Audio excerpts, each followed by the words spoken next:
Се помалку ученици од основното образование. Домашните задачи ги пишуваат сами, без присуство на возрастно лице, велат граѓаните кои денеска ги анкетираше екипата на Прва Скопска.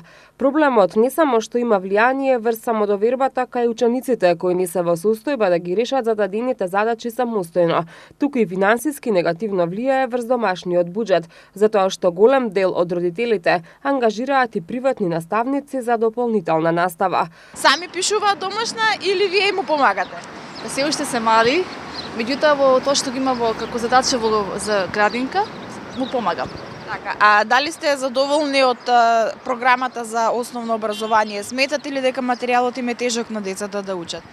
Од искуство од колешки, бидејќи на моите се мали деца, мислам дека програмата не е мора да претрпи некои промени, затоа што тоа што го учат, да речеме, мислам дека не соодветства со нивната возраст.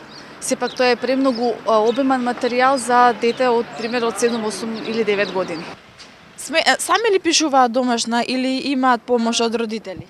Видете, едниот внук е голем, веќе студент е, а другото е малечко, не е ни во школа. Така, дали сте запознати со образовните програми за основно образование? Сметате ли дека децата имаат тежок материјал за учење и за домашни?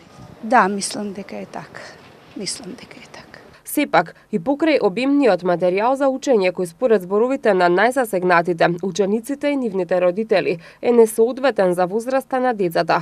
Последните истражувања покажаа дека македонските ученици се најниско рангирани по степенот на знаење. Лошите резултати на македонските ученици особено се видливи на меѓународните тестирања. Поред овие извештаи, дури повеќе од 50% од учениците во основните и средните училишта не ги развиваат основните компетенции што им се потребни за успешност и напредување понатаму во животот по завршувањето на образованието. Во април минатата година Министерството за образование најави измени во законот со што беше предвидено децата од прво до трето оделение да може да имаат најмногу 4 училишни часови во текот на денот.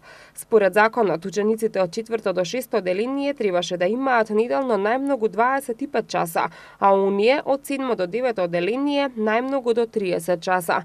Имплементацијата на овој закон требаше да стартува од 1 септември 2018 година, но неговата употреба се уште е неизвестна. Министерот за образование и наука денеска информираше дека во новиот закон за основно образование, кој што е во втора нацрт верзија, ќе бидат внесени препораките од анализата на УНИЦЕФ, за што ќе има и акциски план, а средното стручно училиште ќе се спроведува со нови модернизирани наставни планови и програми и во соработка со нови бизнис партнери, што ќе се проширува и концептот на дуално образование. Од септември ќе биде отворена и математичко-информатичката гимназија.